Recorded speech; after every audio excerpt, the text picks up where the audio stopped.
الرحمن الرحيم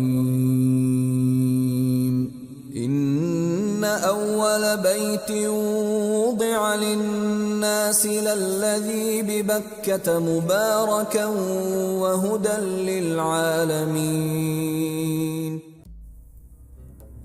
In the name of Allah, the Merciful, the Benevolent. Praise be to Allah, Lord of the worlds. And blessings and peace be upon our Prophet Muhammad, the truthful and trustworthy. Our God, we do not have any knowledge except what you taught us. You are the knowing and the wise. Our God, teach us what avails us, and avail us of what you teach us. And provide us with more knowledge, and show us the truth as true, and inspire us to follow it, and show us falsehood as falsehood, and inspire us to abstain from it, and make us the ones who hear the utterance and follow the best of it, and bring us into your mercy, the most merciful of the merciful. Every nation has sacred things they feel proud about, and gather around it, and defend it in every expensive and cheap thing they got. And Allah graced the Islamic nation with many sacred things. On top of them is the Holy Quran that never comes with falsity in any kind, descended down from the wise, the all praiseworthy, and the Sunnah of the Prophet. Those are the sacred things in the field of texts. Add to that specific times and places. Specific times like Ramadan, Laylatul Qadr and Friday, and of places there is the Kaaba, Al-Masjid al-Nabawi and Al-Aqsa Mosque in Al-Quds. The exalted Allah is the one who bestowed honor and sanctity upon these sacred things which the Islamic nation feels proud of, for He sanctified them and blessed them with their surroundings, and hence was the sign in the Quran to the sacred month, the sacred mosque and the sacred mashhad, and the 4 prohibited months, the Kaaba and great mosque of Mecca, as well as Al-Aqsa Mosque, that Allah blessed it with its surroundings. And all of Islam's sacred things are alike, obtained its sanctity from the exalted Allah. For Him alone is the most holy, and Him alone grants sanctification to what He wants of places and times that the nation continued to value, preserve and defend them with their lives and money. And we are pleased to speak about Al-Aqsa Mosque, that Allah blessed its surroundings, as He stated in His holy book. Bismillahir Rahmanir Rahim. ولله المشرق والمغرب فأينما تولوا فثم وجه الله إن الله واسع عليم. Al-Aqsa Mosque has the highest value in Islam after the 2 holy mosques, the Great Mosque of Mecca and Al-Masjid al-Nabawi. Therefore, it is the 3rd holy mosque and the first Qibla of Muslims, and it is the last stop of the night journey of the Prophet Muhammad al-Mustafa, peace be upon him, and the beginning of the Mi'raj and ascensions to heavens. And above all, it is the mosque that Allah blessed it with its surroundings, as the Exalted said in the beginning of Surah Al-Isra. Bismillahir Rahmanir Rahim. سبحان الذي أسرى بعبده ليلا من المسجد الحرام إلى المسجد الأقصى الذي باركنا حوله لنريه من آياتنا إنه هو السميع البصير. The blessings that the verse mentioned, as the interpreters explain, is a religious blessing manifests in prophecy, laws, and messengers that this blessed place embraced, for it was a worshipping place for prophets and a qibla for them, as well as it's a worldly blessing represented in the abundance of plants, fruits, and rivers.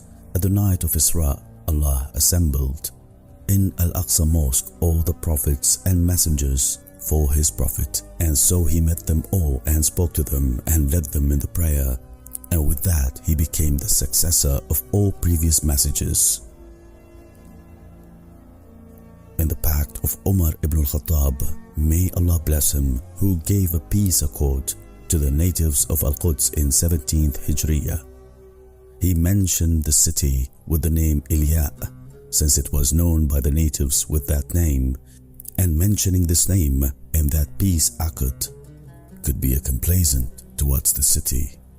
Add to that the fact that this name was not denounced, for it means the house of God. However, Muslims during the life of the Prophet knew it as the Holy House. Al-Bukhari, Muslim and Imam Ahmad narrated that the Prophet, peace be upon him, said, "When Quraysh accused me of lying when I was sat forth by night to the Holy House, Al-Quds, I started telling them proofs of what I saw in it." And Sahih al-Bukhari includes a chapter under the name of the Mosque of the Holy House, Al-Quds, and hence it becomes clear that the naming of the Holy House, Al-Quds, is as old as Islam itself, and the morality of Al-Aqsa Mosque is mentioned in many Quranic verses and hadiths. The Exalted said, Bismillahir Rahmanir Rahim. سبحان الذي أسرى بعبده ليلا من المسجد الحرام إلى المسجد الأقصى الذي باركنا حوله لنريه من آياتنا إنه هو السميع البصير. It has been said that even if it had no morality, then this verse is enough to make it so, and full of with all graces, for its surroundings are blessed, then the blessing in it is multiplied. Abu Sa'id al-Khudri, may Allah be pleased with him, narrated that the Prophet, peace be upon him, said, "Don't pack for traveling except for 3 mosques. This mosque of mine and the great mosque of Mecca and Al-Aqsa Mosque." Ibn Majah narrated, quoting to Anas, may Allah be pleased with him, that the Prophet, peace be upon him, said, "The Salah in Al-Aqsa is multiplied to 500, and a Salah in my mosque is multiplied to 50,000, and a Salah in the great mosque of Mecca is multiplied to 100,001. The Muslims in Mecca used to face Al-Aqsa in their prayers. The Imam Ahmad and Al-Tabari stated in Al-Mu'jam al-Kabir that Ibn Abbas, may Allah be pleased with him, said, "The Prophet, peace be upon him, used to pray in Mecca, facing the Holy Land, and Kaaba is in front of him. And when he migrated to Al-Madinah, he continued to pray facing the Holy Land for 16 months. Then he was turned to Kaaba. After the migration of the Prophet, peace be upon him, to Al-Madinah, the Jews were happy to see him praying while facing the Holy Land. They thought that he was following their religion, but once he was turned to Kaaba, they started to mock Muslims and make schemes to them, cooperating with the polytheists of Quraysh. The Holy Quran says in its verse, Bismillahir Rahmanir Rahim. سيقول السفهاء من الناس ما ولاهم عن قبلتهم التي كانوا عليها قل لله المشرق والمغرب يهدي من يشاء إلى صراط مستقيم. The changing of Qibla from the Holy Land to Al-Kaaba Al-Musharrafa wasn't a change in the sanctification of the Holy Land, neither withdrawal nor desertion, for Al-Aqsa remained one of the 3 holy sanctuaries in Islam. In declaration from the Prophet, peace be upon him, saying, "Don't pack for traveling except for it," it was a divine inspiration to the completion of linkage of Muslims' hearts to the holy places of Allah, Al-Quds and its province, and the Kaaba and its province. The Prophet, peace be upon him, conquered the city before the military conquest. That was in his blessed journey to it in the night of Isra. And that was a sign for Muslims not to give it up and attend it.